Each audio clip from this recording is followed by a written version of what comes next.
Good afternoon, good evening, and good morning to all our viewers. You're once again most welcome to yet another series in the series. First, I would like to thank Humanist TV Africa for always hosting us, and also thank our producer, Dennis Bongle, and all the other Humanist TV Africa centers, and also our hosts at all who are not able to be with us, and also to you all, our viewers, followers, your members. I would like to welcome you all to yet our other episode. But first, I want to apologize for the last weekend. We are unable to be with you. And for today, coming in a little late, circumstances beyond our control. Having said that, I would like to say that we have been looking at digital finance. We've gone through a number of issues, its importance, its benefit, its ability to scale up innovation, to bring inclusivity, but also we have addressed its demerit, issues of fraud, issues to do with abuse of data, privacy, and many other issues of having legal frameworks that are not implemented, and little effectiveness of policy and regulatory frameworks, and even lack of transparency. So we have gone through a number of things, showed you examples of existing policy, legal, and regulatory and institutional frameworks, where they are effective, what tools they have that are effective, gone through the role of the data bearers, the regulators, the service providers as in private sector, civil society, and consumers, consumer organizations. Maximizing the voice. I trust we ended up maximizing the consumer voice and how best to enshrine it, ground it in all initiatives to make sure that everything rolls well. So that said, and using the experiences that we have from consent and being on the ground, there are a number of aspects that we need to talk about to see to it that deepening the financial sector, looking at the digital finance channel, is very key. And this is why today, given the complaints that we are receiving, we said that no, let's look at issues of trust and confidence. And we are asking ourselves, can the eroding consumer trust and confidence impede financial sector deepening? Can you trust, you who is listening to me, if you're not happy with the financial sector service, would you recommend them to the neighbor? Would you recommend them to your organization? Would you go and open up a savings account for your child? Would you be in position to recommend any financial services to another person if you don't trust them, if you don't have confidence in them? So today, that's why we are asking ourselves, can eroding consumer trust and confidence impede, can it affect the deepening of the financial sector services, the growth of the sector? So those are questions that we want to interrogate today. And I'm basing them, I might not give you the statistics, but I'm basing them on the number of consumer complaints that are arising about, or that are arising with regards to various aspects of digital services, or in general, the financial sector services. So colleagues, wherever you are, in one way or another, I will ask, have you ever experienced any financial service or financial sector services, poor quality service, which ends up being unsafe, unfair? Have you ever been dis and misinformed, defrauded? Did you remain the same? Did you lose trust and confidence? You lodged a complaint and it wasn't addressed? These are issues we would like to interrogate today. We are not raising them to decampaign the financial services sector.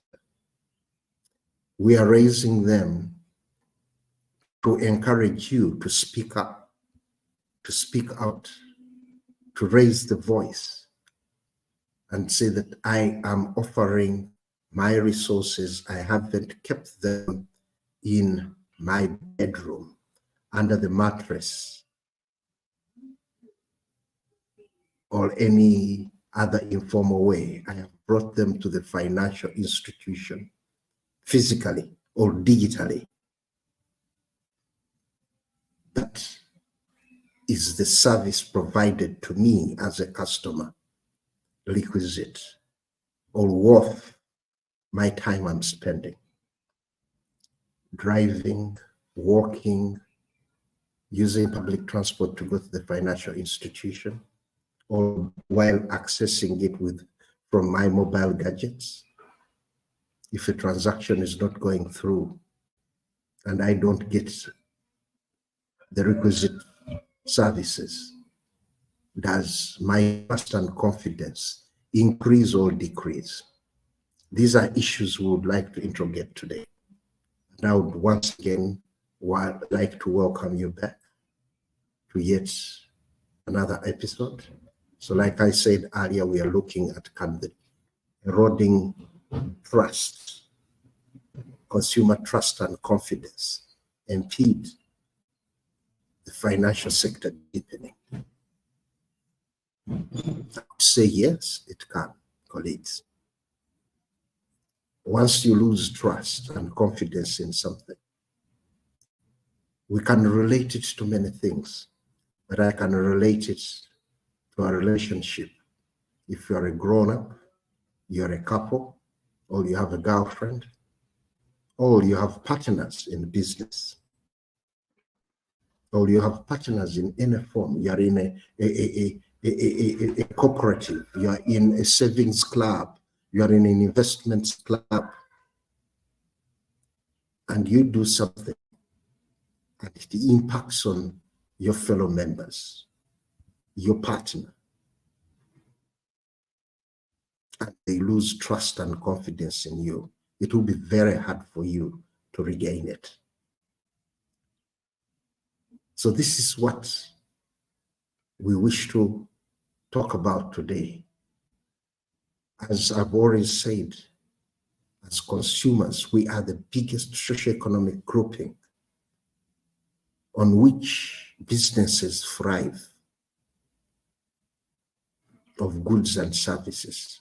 Unfortunately, we are hardly heard when we speak out. But if we were to hold back our resources, a number of financial institutions would be affected.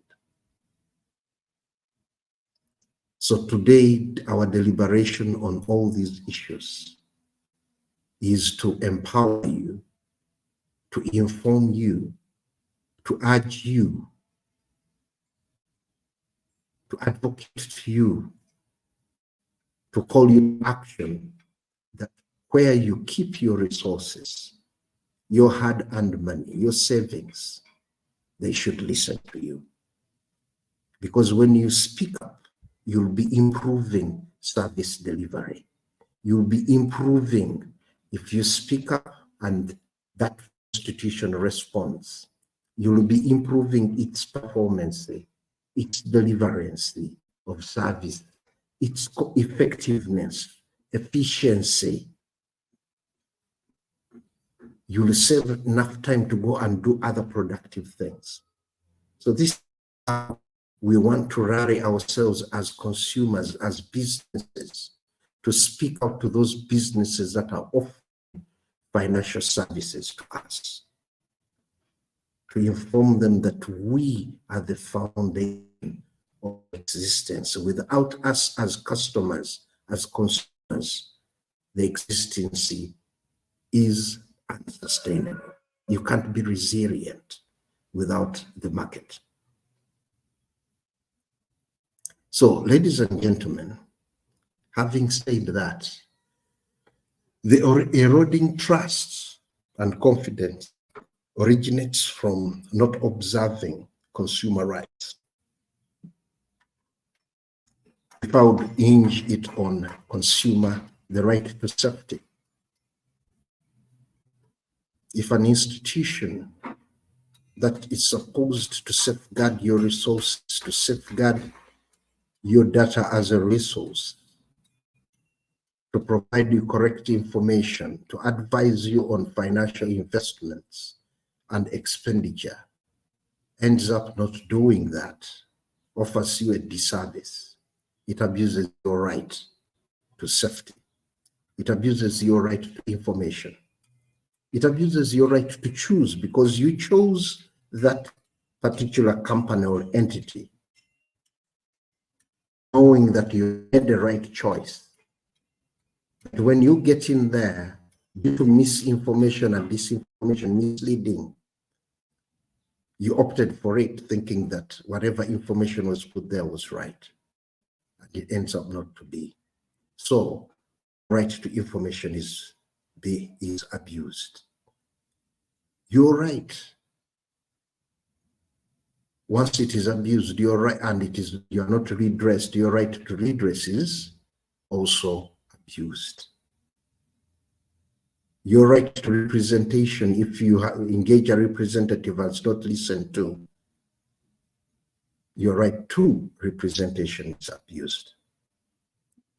If you were not educated on the products that you are going in for, there is this quick money, lodge on this app, you'll get this money, and you have not been led through the terms and reference.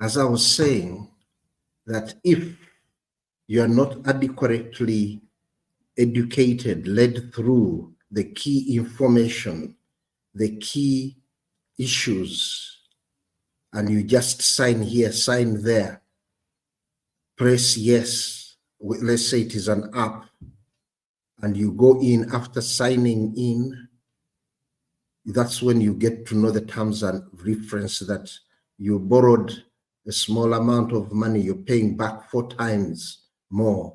Then that means your right to education has been abused. Your other right of a healthy environment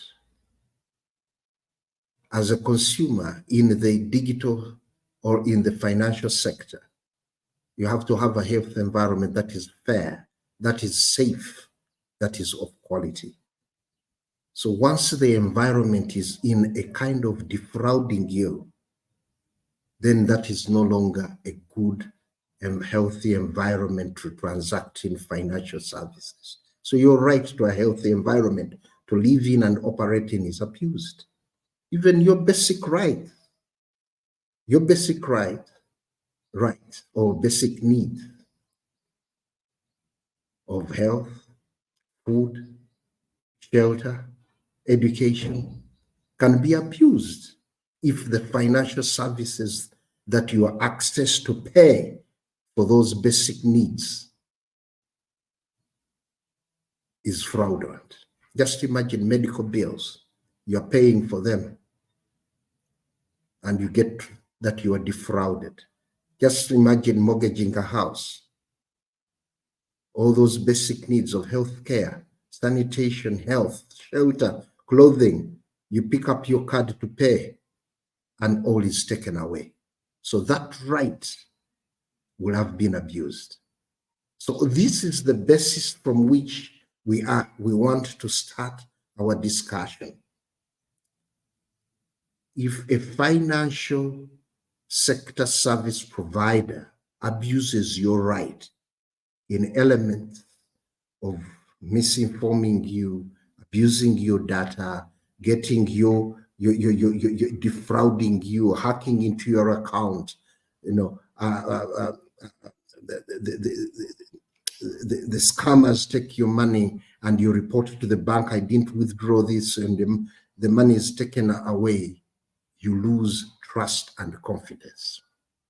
So having given you that background, I want us to use your consumer responsibilities that once all that happens, you need to be, or as you're choosing the services, you need to be critical aware, seek information, dig deep, look beyond what you are seeing on the paper, what you're seeing in the app on your smartphone. Quick money, easy loan. Think beyond the easy loan. Is this app registered with the respective regulators? Is this bank or is this microfinance institution registered?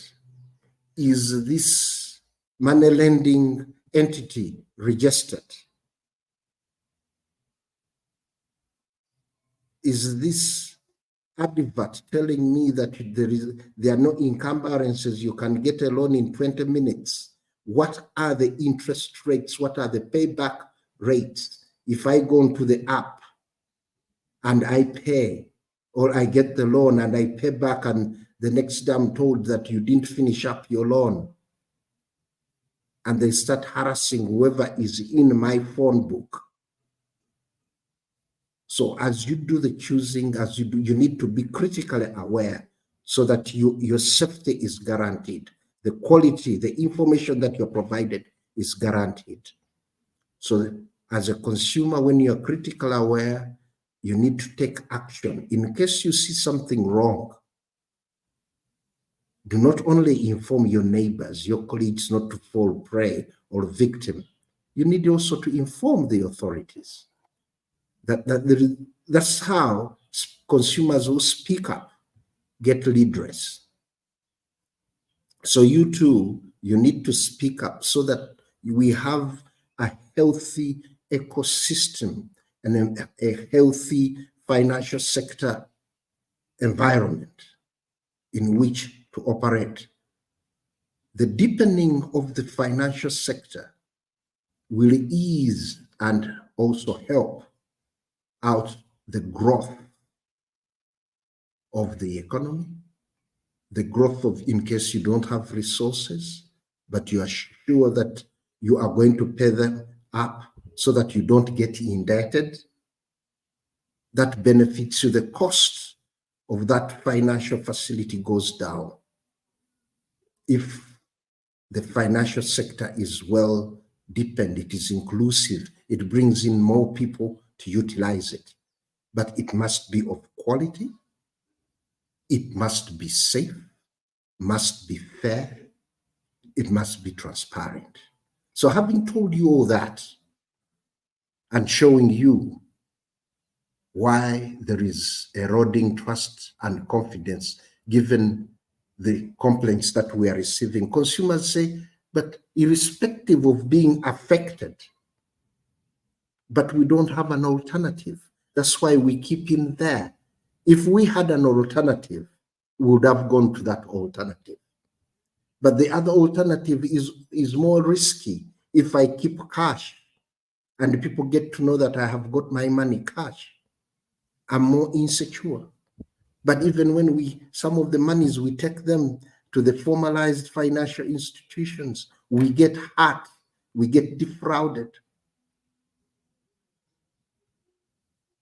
So this is why we need to join hands and speak out for quality, safe, fair financial services. And in particular, like the case of Doreen, she had to speak up until her resources were refunded. So this is very key. As consumers, do not sit back, take action, be critical, and let's speak up in solidarity. Having said all that, we need to look at some of the factors that lead to the consumer trust and confidence being eroded. Because once these are not looked into, you might be a victim and you are lacking the knowledge. So there are a number of things that lead to the eroding of consumer trust and confidence. These are many aspects. First, it starts mainly with misleading you, giving you false claims, false information, attracting you into something. So this is why I was saying be critical, question, because with misinformation, you'll get poor service. If somebody gives you poor quality, don't expect to get quality service. Like we always say, garbage in, garbage out. So the misinformation, disinformation, misleading adverts, claims, these have eroded consumer trust. And this is where the regulators, the companies need to be transparent to provide clear information, conduct themselves in ethical and good business practices. The other aspects, once we share our data with the companies, our data needs to be protected. Our data needs to be safeguarded, not to be shared. That's why, like in Uganda, we have got the Personal Data Protection Office and many other laws that concern cybersecurity. All these are there to safeguard us. But once they are abused, consumer trust and confidence goes down. Once they are not implemented, consumer trust and confidence goes down. The increasing scams, if they go unaddressed, all that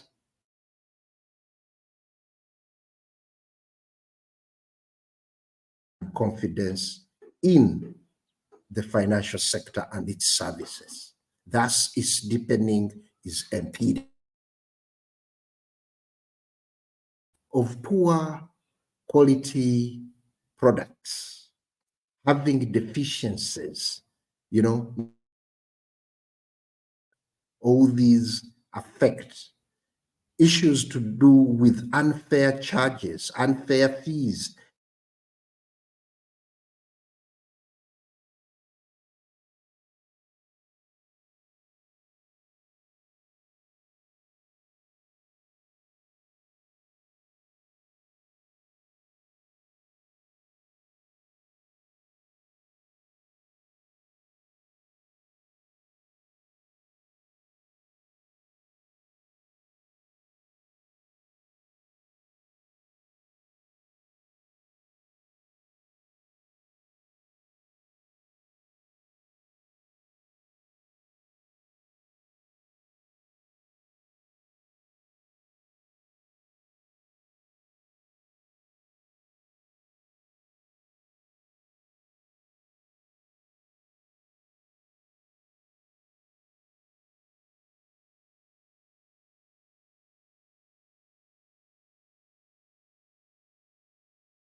Sorry about the technical glitch. Like I was saying, colleagues, that once we are critical and we seek transparency, the poor quality service and inefficiencies lead us to losing trust. Then issues to do with unfair pricing, the hidden costs, where all these were not transparent from the beginning. All this leads to the mistrust, and it impedes the deepening of the financial sector services. It impedes inclusivity. All the benefits that are there are lost. Like we saw, all the benefits, like say for digital finance, are lost if there are numerous charges that are not told to the consumers at the beginning. All this leads to the erodement of trust and confidence in services provided and in the sector in general. The other aspect, it also looks at the failure to implement the regulatory framework. If consumers complain and continuously cry out to the service provider as the business and no response, then consumers run to the regulator or the competent authority that is in charge of that sector. And they say, can we use the consumer protection regulations? I have lost this, I have lost that. And the law takes long to get consumer redress. The consumer rights, the consumer protection principles, elements are not followed. Consumers is tossed up and down, come back the other day, come back tomorrow. We're still investigating. If it is a business, let's look at micro, small, medium enterprises. The little monies that they have, they are also lost. So consumers and small businesses are impacted when the regulatory framework doesn't respond to their needs. They don't, once they are seeking redress, the redress is not there. The redress mechanism is clear, but its implementation is not effective. All of that erodes the trust and confidence in the financial sector services. Thus, its deepening is impacted negatively. Even if consumers do not have an alternative, but still they can remain on the network unsatisfied, grumbling, complaining.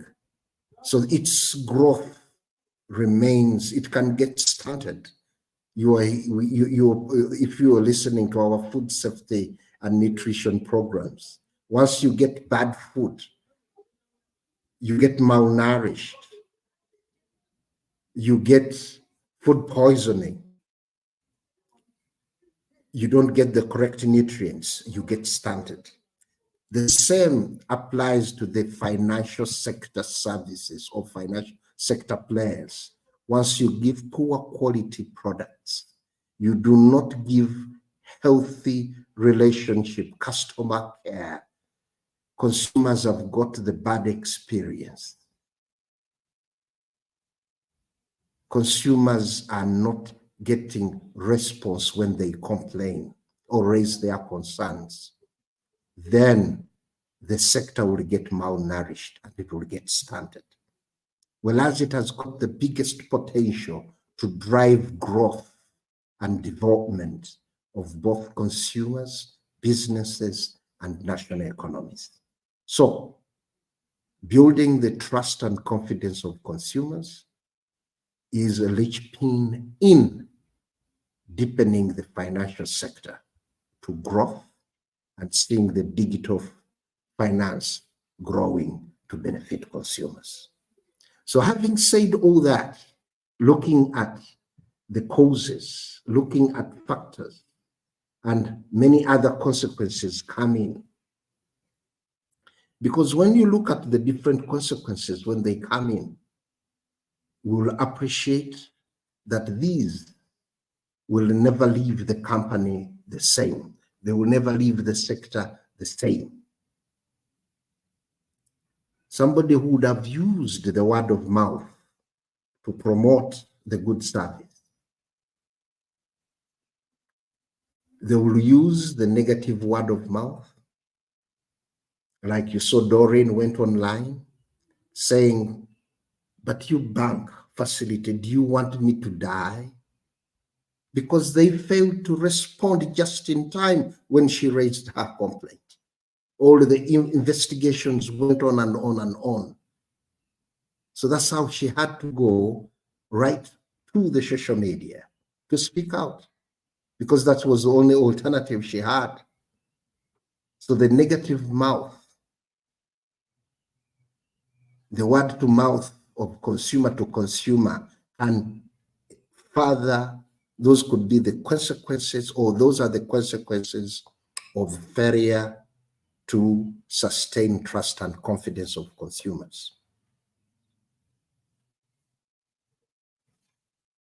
There are many other aspects that will lead to customers reducing. You'll find that sales and revenue of the financial services will go down. This will damage the brands. You've seen in your respective countries, one consumer says the bank is good or the financial facility is good, then 10 come out to say it is bad.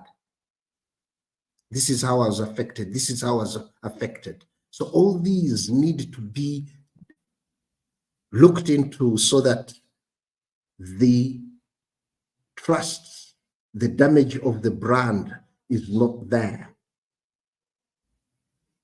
You see, it can look to be small, but the consequences are high.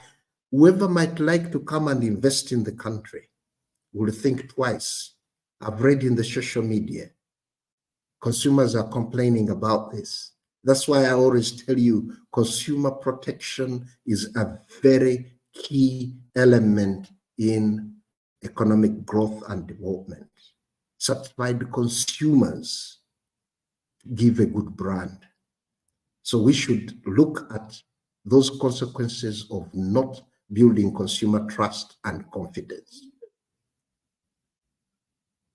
So there is a need,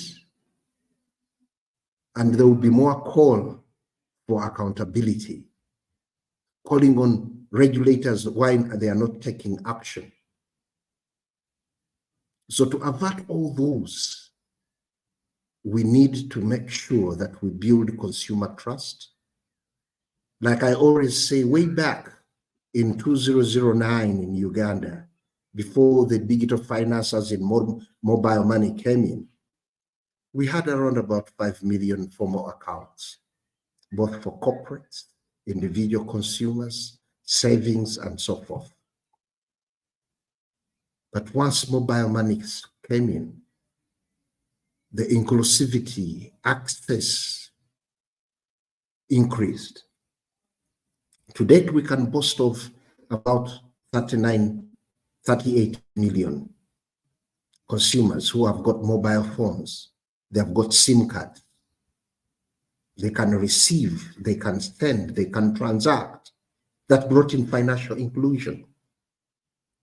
But we need the trust and confidence in the financial sector, in the financial system, the digital finance system of 38 million plus consumers. That is a big variable in the economy. But if they sneeze due to lack of trust and confidence, the sector can catch a cold. So this is very key to sustain customer care, consumer protection, looking at how best to build consumer confidence and trust. So the eroding consumer trust and confidence has bigger consequences towards the financial sector and all its services, all its players. The consumers too are players in the financial sector. The businesses are players in the financial sector. But if they are dissatisfied, they have distrust, less confidence, it has great impact on the growth of the sector. So all that said, colleagues, this is why I urge you to speak up, to prioritize issues in your consumer organizations, in your business organizations, you as individual consumers and as individual businesses, the duty bearers as policy makers, the regulators as referees and promoters of sectors, both of the banking, licensed banks, those that are in microfinance and savings, and money lenders. It will be very key, and you are the biggest beneficiary, like consumers will be the also beneficiaries, getting quality, safe, and fair financial services, and in particular the digital ones that have increased inclusivity, deepening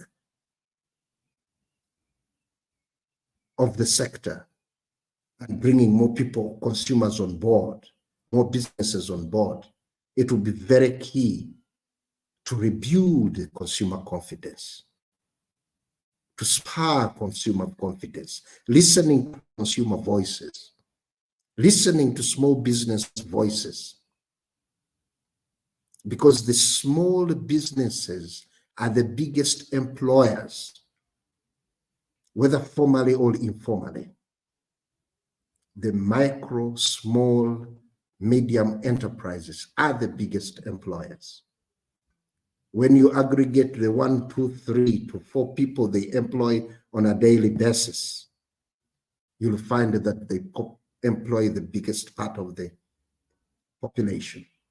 So their satisfaction, their access to finance, their productivity provides economic growth, which is sustainable. The consumers, once they join in, then this will fuel and will deepen the financial sector and also increase its inclusivity, increase the liquidity of the resources, and increasing also other planning for the growth. So to rebuild the wandering trust and confidence, we need to prioritize trust, confidence, honesty.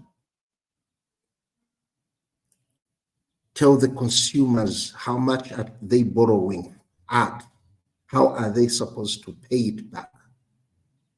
Let's do away with disinformation, misinformation, misleading adverts, claims. We need to improve on how we secure, protect the consumer data. Its security is very key, because many consumers are losing money when their data is exposed to other people. But also to consumers, you need to protect your data, your PIN numbers, your information. Don't just expose it to everybody to make yourself vulnerable. It's very key to protect, as government is protecting, like the case of Uganda, the Personal Data Protection Office has put together guidelines, regulations, to make sure that that data is protected. And if you see that your data is not protected, it's abused, you need to report. And once they do act, then that will confidence and trust. Aspects to first open communication. I was talking of looking at how we are transparent, when, like I'm talking about consumer complaints, consumers come out to complain because they complain to the companies providing the service and they don't get feedback. At times, there are no channels of regulatory authorities to speak to. Majority of our consumers, or majority of us, the consumers, we are not digitally literate to be able to go online or to access the toll-free numbers. So this is where, to build the confidence, we need to have effective communication channels that are open to feedback. This is where regulators need to go out and speak to the consumers.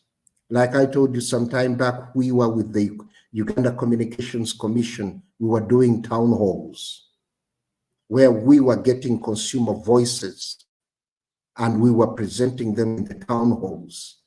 And there were other regulators. The telecom companies were there, the mobile money companies were there to speak to the complaints, to answer, to address the issues of course in those localities where like we were in Chiboga, we were in Tororo, we were in Kochido, Kitgum. They raised issues. These issues were in communication. They were in digital finance or the financial sector. Issues were poor networks, the lack of transparency, defrauding, scams. All these issues, thank you very much, Dennis. All these issues, we brought them out, the communication and digital services issues. And the consumers were happy when they got response, and some of them got results there and then. So these elements of seeking views, opening channels of communication so that consumers have got feedback are very key.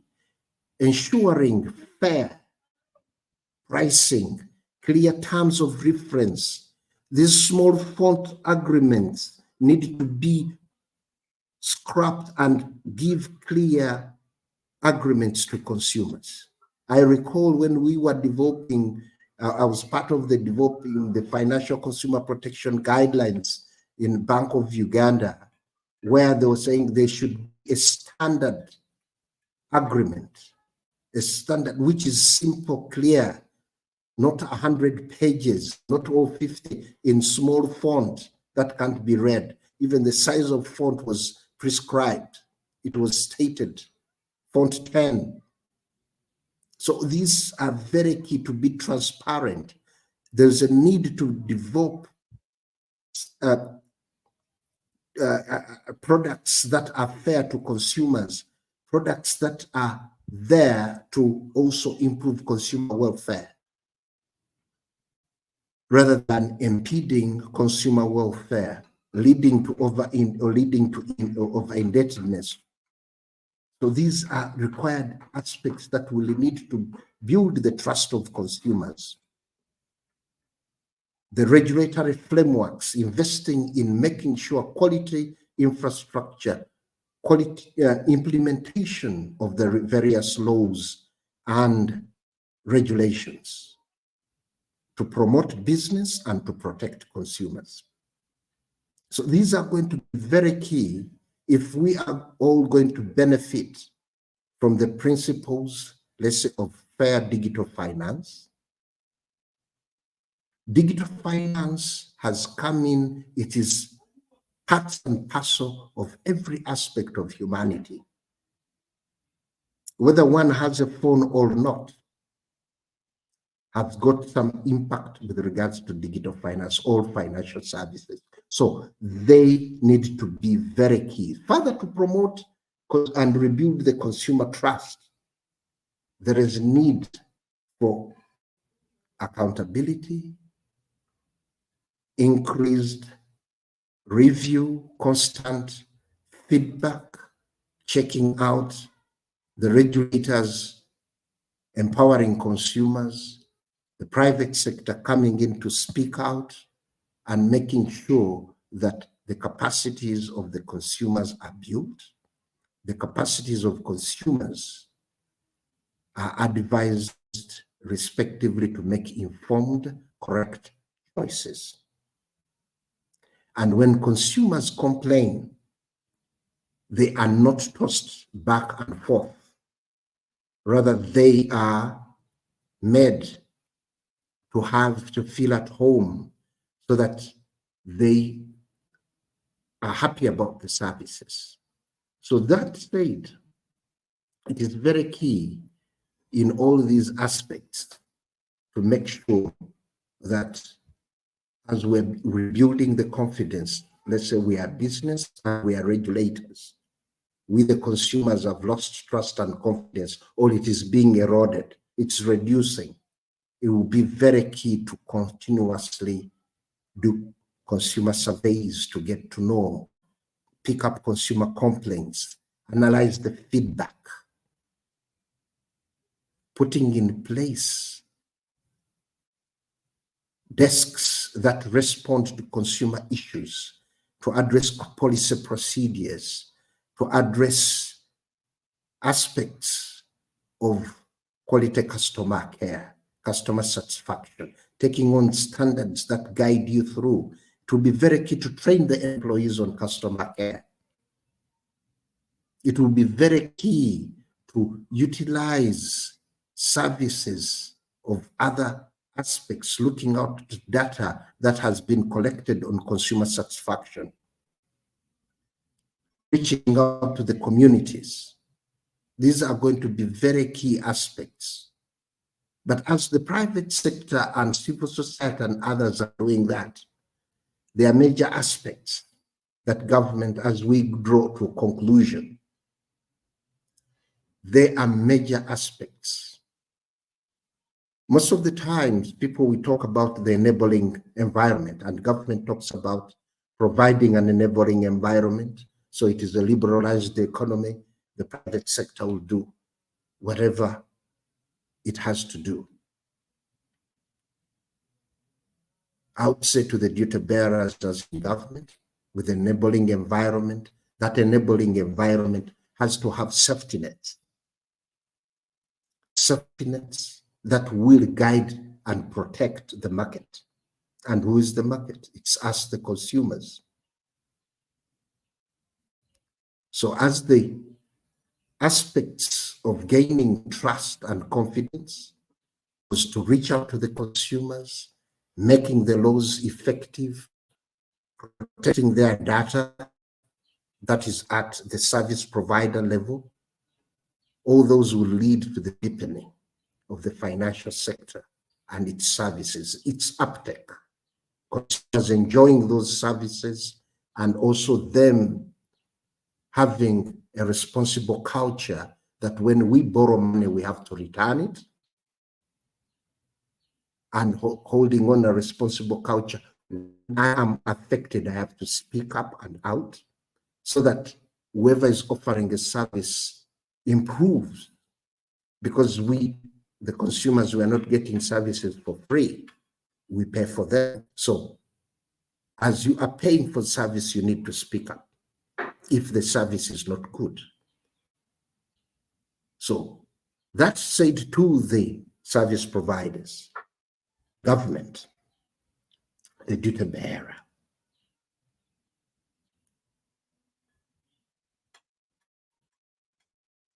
The role of an enabling environment provided us by government and the regulatory entities, agencies, there are lots of actions that we need to do. We need to adhere to transparency, protection, data, and its enforcement of all these regulatory aspects with regards to consumer protection regulations in the financial sector at whatever level or which tier. Because if there is protection, there is enforcement. Enforcement is not there to impede, it's there to facilitate fair competition, to facilitate quality delivery of service. And whoever thinks regulation is there to impede then that is a wrong mindset. So strengthening the data protection laws and their enforcement, the consumer protection regulations implementation is going to be very key. Coordination. Now you'll find that there are many services, but you'll find that the consumers do not know that at this level, this one is the regulator. And at this level, this one is a regulator. So if I use the Ugandan case, it is very key for the multiple agencies that have got a link with financial sector services to work together to make sure that the quality infrastructure, quality culture, quality services are provided to the consumers. This requires coordination.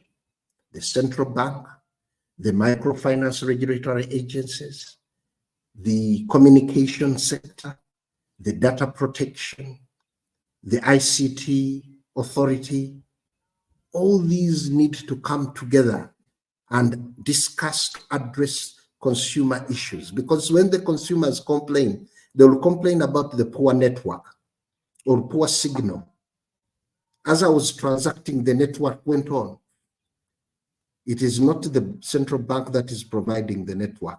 It is not the microfinance regulator that is providing the network. It is not the UCC or the Communications Commission that is providing it, but the Communication Commission licenses the telecom provider. So as we complain this side, then the issue falls onto the other regulator and onto the other regulator. So all these regulators need to come together and start addressing the consumer issues in order for their trust and confidence not to erode.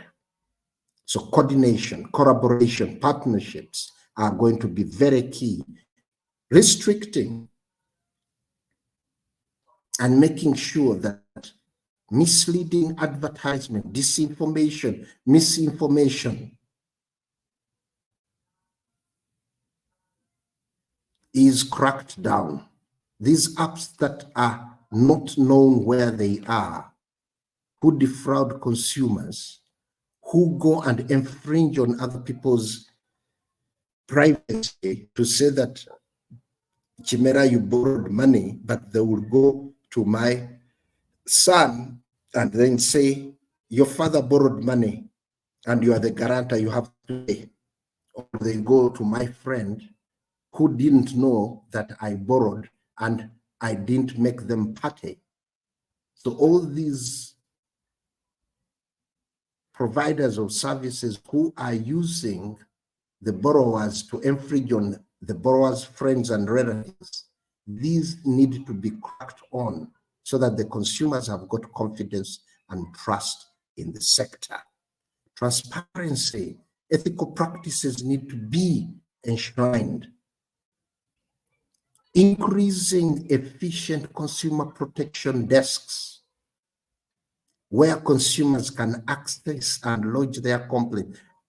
I have lodged my complaint to the service provider, but the service provider has taken 2 weeks over the time that is in the regulations. Now I'm in 1 month. I'm being tossed up and down. Then the regulator of the sector needs to take action to build the trust and the confidence of the consumer in the sector. But if the stipulated time of lodging a complaint with the service provider elapses, and then I can't have a regulator to help me up, address, and get redress, I'll lose trust and confidence.